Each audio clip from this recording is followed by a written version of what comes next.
Hi, my name is Gillian Brownlee, and today I will be proposing a case study of the Milwaukee Public Library social media accounts. But first, just a bit about me. Like I said, my name is Gillian Brownlee. I have a bachelor's degree in anthropology from LSU, a master's degree in interdisciplinary studies with concentrations in museum science and paleontology from Texas Tech, and I'm currently working on a master's in library and information science from LSU. I'm expected to graduate in December of this year. I've chosen this topic because of my current employment. I work for a public library, and while they do have social media accounts, I would like to see them used more effectively. In conducting this project, I hope to be able to use the results to present to my employers with recommendations on how to improve their social media use. So, the Milwaukee Public Library was established in 1878 and opened officially in 1898. It initially shared a space with the Milwaukee Public Museum, but eventually moved to a separate building in the 1960s. Now there are 12 branches throughout the city. When conducting my initial research, I found that library social media posts could be used for one of three purposes: marketing, communication, and community building. My first three research questions relate to that, asking how the Milwaukee Library can tailor their posts to best fit each of those three categories.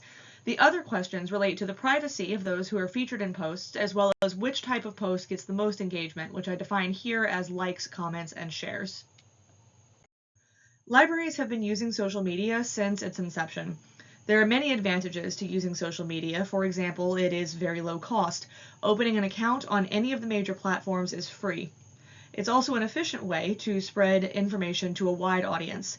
Additionally, it allows two-way communication between the library and its patrons, and brings information about the library to an online space already occupied by its patrons, rather than trying to bring the patrons to a new website they may not be familiar with. One example of this is that libraries are following patrons to TikTok, which has become increasingly popular in recent years. The hashtag #LibraryTalk categorizes videos both by libraries and about libraries, and creates a shared space for both libraries and their patrons. The first way a library may use social media is as a marketing tool. This involves the sharing of information about library services, available resources, and upcoming events. This not only informs patrons about library happenings, but helps to prove that libraries are still active and relevant. The literature offers many recommendations for libraries to market with social media, but there are three overall themes. The first of these is regular posting. Patrons should come to expect to see library posts on their feed if they're following those accounts. Cross-posting should also be avoided, meaning that you should tailor posts to the platform that they're being shared on, rather than sharing the same post on multiple platforms. You may post a picture to Instagram or Facebook, but videos tend to do better on platforms like TikTok. Finally, it's important to reward engagement. Libraries should reply to comments on their posts and engage with posts that other people make about the library. Using social media for communication differs from marketing in that it provides time-sensitive information that relates to library operations. This could be anything from posting about closures, both planned and unplanned, internet outages, or last-minute event updates. Libraries can also communicate important and time-sensitive information about their community to the people that may need it through social media. One study from 2019 discussed how libraries in areas affected by Hurricane Sandy use their social media accounts to share information about disaster relief in the area. Finally, libraries can use social media to build relationships between patrons and the library, as well as library staff. Posts in this category make patrons feel as though they have a personal stake in their library. This was especially evident during the COVID-19 lockdown, when libraries had to figure out how to offer their services when their buildings were shut down. Not only did they offer virtual services, they provided much-needed interaction through their social media accounts in a time when people were very isolated. This project will be a case study and a mixed methods research approach. It will consist of two parts: a content analysis, as well as semi-structured interviews and focus groups. The content analysis is the quantitative portion of this project. It will analyze the Milwaukee Library's Facebook, TikTok, and Instagram accounts. These accounts were chosen as they have the most followers of the 6 social media accounts that the Milwaukee Library runs. This analysis will use the criteria shown here. Essentially, it will look at the number of posts, the amount of engagement on each of those posts, as well as the post formats. be that video, text, photo, etc. It will also look at which of the 3 previously discussed categories the posts fit into. This is just an overview of the 3 accounts being analyzed in this project. The Facebook account has been around the longest, but the Instagram account has the most followers. Their TikTok account, however, is the most recent, but has more followers than the Facebook account and more than 6.2 million total post likes.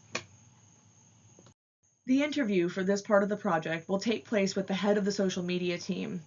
Some questions about the library's social media are answered on its website, but they are very general and not meant for deep research. Following the interviews, focus groups will be conducted with employees who were featured in social media posts. The interview questions will be finalized after part 1 of this project is completed. However, these are some potential questions. They mostly relate to recruitment, but also to posting strategy, privacy concerns, and public perception, as some of their social media posts have gone viral. Like the interview questions, the focus group questions will not be finalized until the content analysis is complete.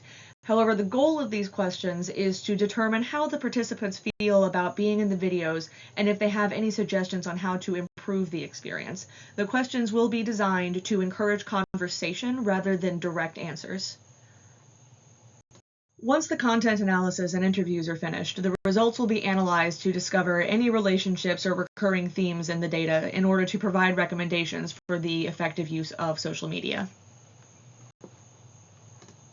As this project will involve interviews, it will have to be approved through the Institutional Review Board.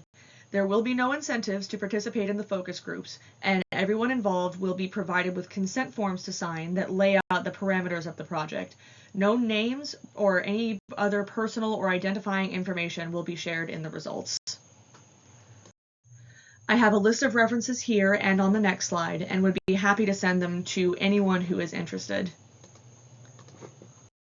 Despite the relatively recent fame of the Milwaukee Public Library's social media accounts, libraries have been using social media for a very long time, and there is a lot of research to be done in this particular area.